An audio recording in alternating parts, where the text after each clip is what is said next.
আসসালামু আলাইকুম। আশা করছি সবাই খুব বেশি ভালো আছেন।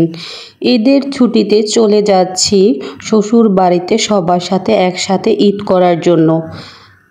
আমার বিয়ের পর থেকে সব সময় আমি গ্রামে আমার শ্বশুর বাড়িতে সবার সাথে একসাথে ঈদ করে থাকি। এবার আমাদের সাথে এক দুর্ঘটনা ঘটার কারণে সময় মতো গ্রামে যে পৌঁছতে পারিনি। ঈদের একদিন আগে আমরা গ্রামে যেয়ে পৌঁছেছি। ভেবেছিলাম এবার মনে হয় গ্রামে যেয়ে সবার সাথে ঈদ করতে পারবো না। আমার ছেলের হাতে ব্যথা পেয়েছিল, হাত কোনো নড়াচড়া করছিল না, ঝাড়ানো হয়েছিল, নাপা ওষুধ খাওয়ানো হয়েছিল, কোনো উপকার বুঝতে পারছিলাম না। আমার ছেলের থেকে তো গ্রামের বাড়ি যাওয়াটা বেশি জরুরি নয়, তার জন্য ছেলেকে হাসপাতালে নিয়ে হাতের এক্স-রে করালাম। তারপরে দেখলাম হাত ভাঙেনি। শিওর হয়ে গ্রামের বাড়ির উদ্দেশ্যে রওনা দিলাম। মহান আল্লাহ তাআলার অশেষ রহমতে আমার ছেলের হাত ভালো হয়ে গেল। গ্রামে বসে কি আনন্দ করলাম সমস্ত কিছু তুলে ধরব আজকের এই ভিডিওতে। ভিডিওটি স্কিপ না করে সম্পূর্ণ ভিডিওটির সাথেই থাকবেন। ভিডিওতে আমার শ্বশুর বাড়ির খণ্ড খণ্ড অংশ তুলে ধরেছি। আমরা চাঁদ রাতের দিন রওনা করেছিলাম। আমরা রোজা ছিলাম। আমার শ্বশুর বাড়ি যেতে 3টা বাস চেঞ্জ করতে হয়। ঝিনাইদহ থেকে গড়াই গাড়িতে খুলনা পর্যন্ত যে আমার ছেলে মেয়েকে খুলনায় বিখ্যাত চুইঝালের গরুর মাংস দিয়ে ভাত খাওয়ালাম। তারপর খুলনা গেলাম। খুলনা থেকে সিএনজি রিজার্ভ করে মোড়লগঞ্জের উদ্দেশ্যে রওনা দিলাম।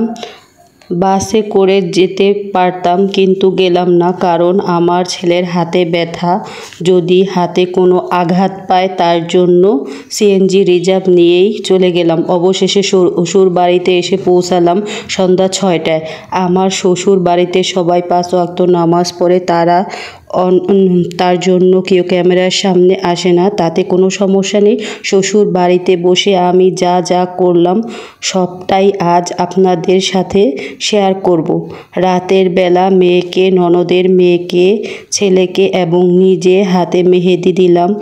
সকালে ঘুম থেকে উঠে সেমাই, নুডলস, পায়েস রান্না করলাম। তারপর ছেলে মেয়েকে গোসল করালাম, নতুন জামা কাপড় পরিয়ে সাজিয়ে দিলাম। আমার ছেলে মেয়ে তো অনেক আনন্দ করলো। সকলের কাছ থেকে ঈদের সালামি নিল। আমার শ্বশুর বাড়িতে কাঠের ঘর, দোতলা, সম্পূর্ণ ঘর ঘুরে দেখালাম। আমার বড় চাচা শ্বশুররা নতুন ঘর উঠাচ্ছে। বাড়ির মধ্যে মোট 4টি ঘর।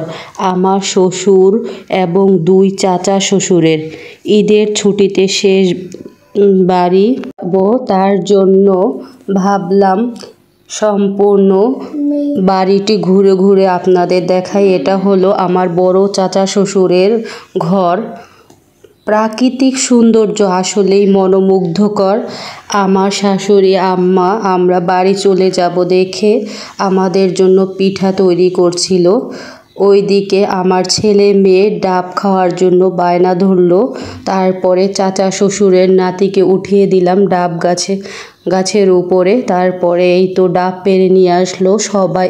আমার ছেলে কত আনন্দ করছে ডাব পেয়ে। সবাই মিলে ডাবের পানি খেলাম, অনেক আনন্দ করলাম, অনেক বেশি মজা হলো। সব মিলিয়ে গ্রামে অনেক বেশি আনন্দ করছিলাম। আমার শাশুড়ি আম্মা হাজের পিঠা বানাবে, আর আমি ওই দিকে মাছ ভাজছিলাম। দুপুরের জন্য খাওয়া দাওয়ার আয়োজন করছিলাম, হাঁসের গোস্ত। তারপরে আমার শ্বশুর আব্বা বড় দেখে একটি নদীর পাঙ্গাস কিনে নিয়ে আসলো সবাইকে খাওয়ানোর জন্য।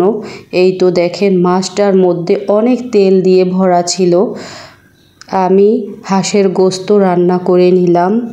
অনেক মজা করে হাঁসের গোস্ত রান্না করেছিলাম। সমস্ত কিছু আমি রান্না করেছি, কিন্তু আমার শাশুড়ি আম্মা হাজের পিঠা রান্না করেছে, কারণ আমি তেমনভাবে হাজের পিঠা বানাতে পারি না। তার হাতের হাজের পিঠা অনেক বেশি সুন্দর হয়।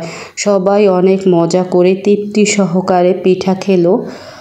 অনেক বেশি ভালো লেগেছিল গ্রামের এই তো মুরগি রান্না করেছি আবার অন্য পাখার মধ্যে। মাটির চুলায় রান্না আসলেই অনেক বেশি স্বাদ, শহরে সেই স্বাদ পাওয়া যায় না। আজকের মতো এখানে বিদায়।